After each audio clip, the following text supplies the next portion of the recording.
Let's go. Top 10 NFL teams going into Week 12. Here we go. Number 10.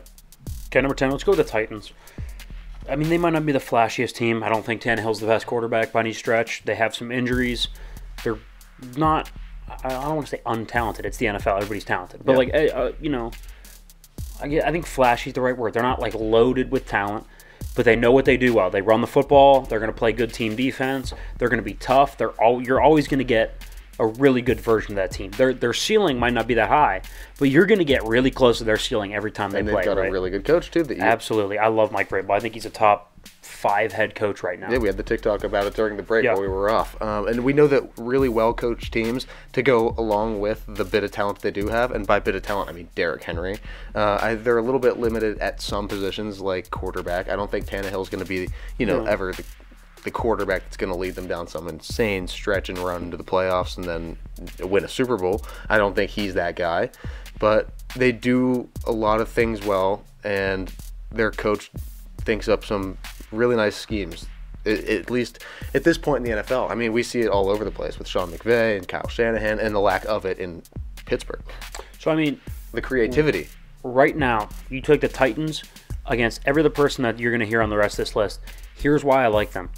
They could 100% out physical and outrun every team that's on this list. They could sit there with Derrick Henry and just pound the rock, possession their way to victories, rush forward, still get a pass rush, and just be tough and grit their way to victories over anybody else. That's why they always have a chance, and they're on this list. All right, number 9, let's go with the Cowboys. Really, really good defense. When they run the ball, they're fantastic. I know people thinking 9, wow, they just blew out Minnesota. Yeah, they also lost to Green Bay at Lambeau. This is a list at the whole season, right? They are certainly a good team. Here's what scares me is they have to play their A game for them to have a shot, pretty much. And if they don't have much of a shot, right? They have to run the ball. They need 3 or more sacks, right? Ideally, they need a turnover. Yeah.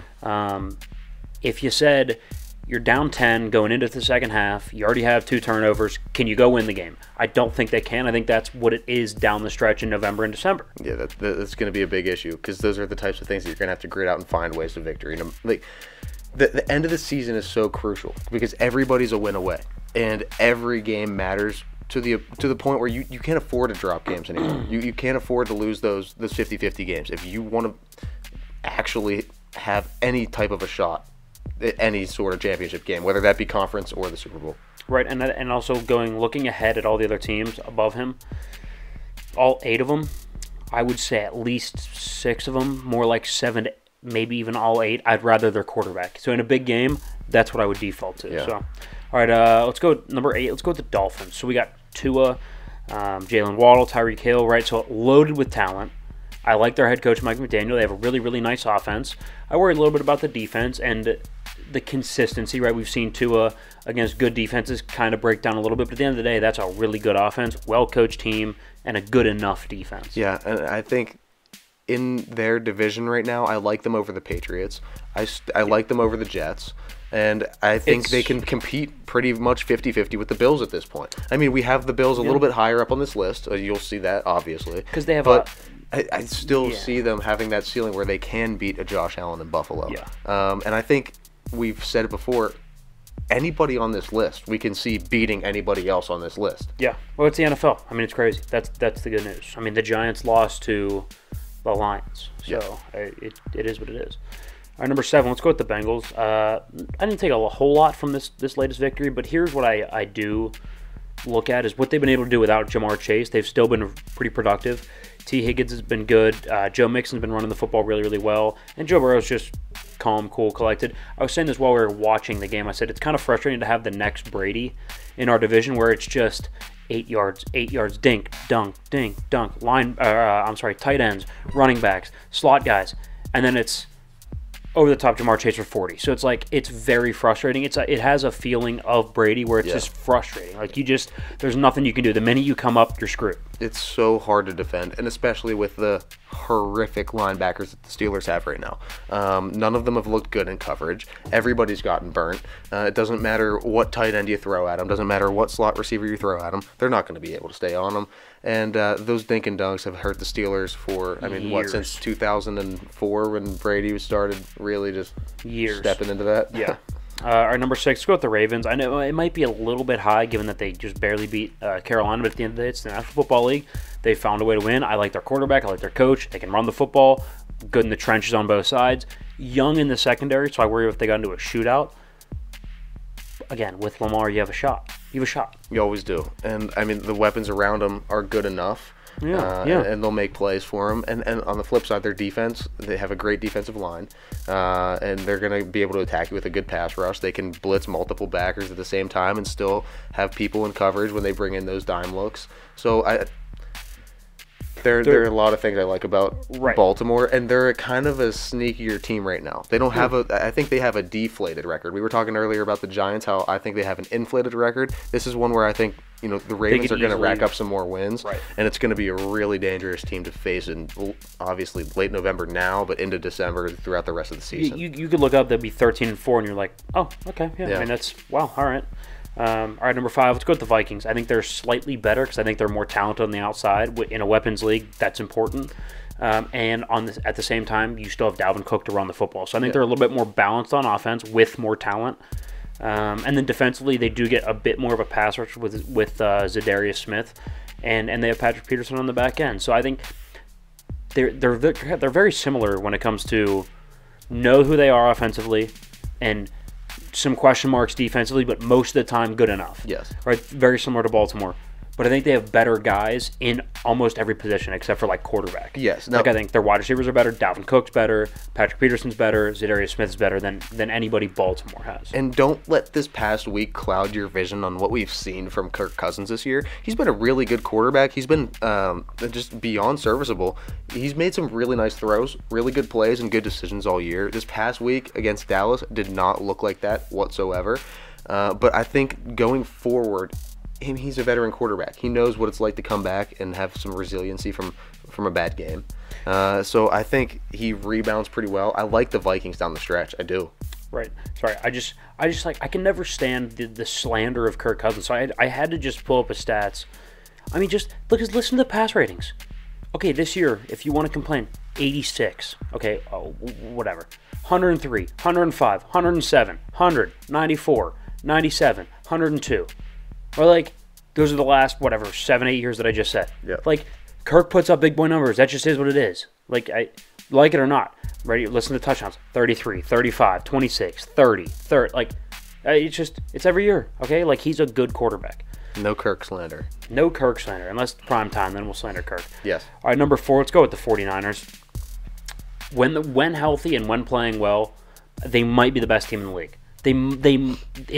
When they're healthy, they might be. Into those schemes with Debo and then C-Mac and how they're able to kind of play off each other, that is insane. And Brandon Ayuk is almost unguardable. Yeah. He's so quick. He's unguardable. Not to mention the defense, which will just absolutely tear any offense into pieces. And you can't go over the middle on them because their linebackers are... You're not getting anything completed over the middle. It's great. They push everything to the boundaries, which is nice. They have a top 5 player at at every single position group. So, except for quarterback, which Jimmy G, though, is still serviceable. But he's still good. It's like a Kirk Cousins almost.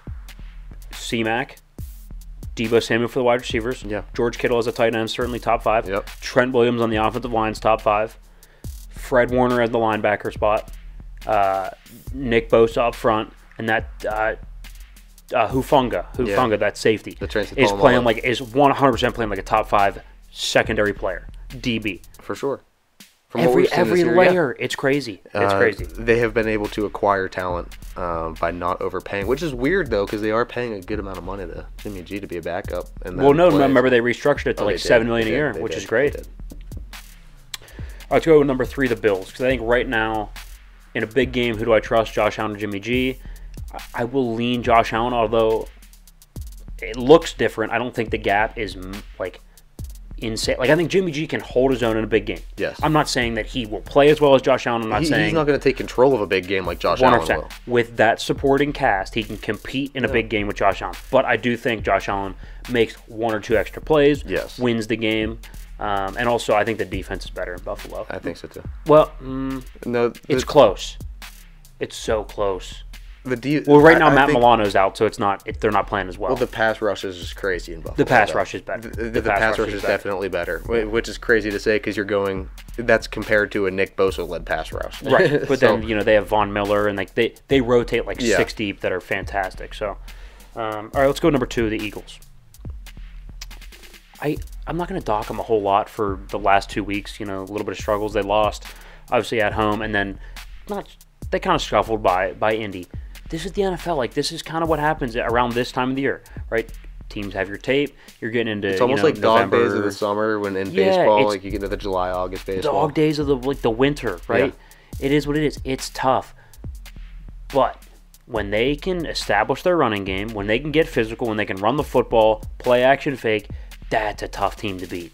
That's a really, really tough team to beat. I still like their roster a lot. I think it's top 3 roster. I think right now with the momentum of the season, that's a really good team. Now I will say their schedule's really easy coming up. Really, just and their speed on defense is what surprises me. I just want to say that.